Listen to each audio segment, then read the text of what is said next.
Eto na pare. Gusto ko ng baboy.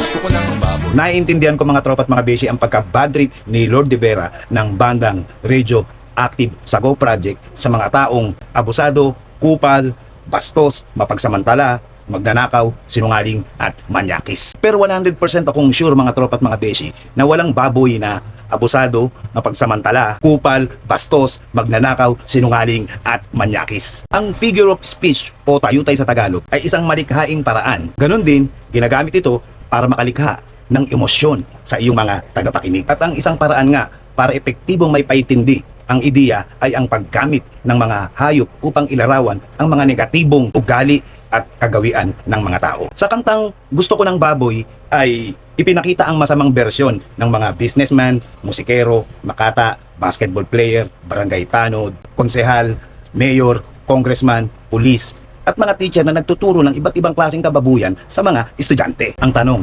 patas ba para sa mga baboy na gamitin silang ehemplo ng masamang gawain at masamang kultura at pag-iisip ng mga tao? Figure of speech nga, ang ibig sabihin, gumagamit lang ng mga metaphor, simile, personification, at iba pa. Hindi dapat literal ang pag-intindi. Ang ideya, ginamit lang ang baboy. Tanong uli, pag tinawag ka bang baboy, matutuwa ka? Bukod kay Lord, ay marami pang iba pong mga artist, mga makata, mga manunulat, media, politiko, mga aktivista na ginagamit ang mga hayop sa mga negatibong paraan upang ipahayag ang kanilang mga ideya, kritisismo at mga iniisip. Dahil sa ganitong kagawian, mas negatibo ang naging appreciation natin sa ilang mga hayop. At may otomatiko tayong mga negatibong impresyon sa tuwing naririnig natin ang mga katawagan sa mga hayop na ito. Katulad ng salitang ahas, buhaya, pugita, talangka, pating, langaw, linta, daga at iba pa. At natatabunan ang katotohanan na ang mga hayop ay mayroong mahalagang ginagampanan sa ekosistema para mapanatili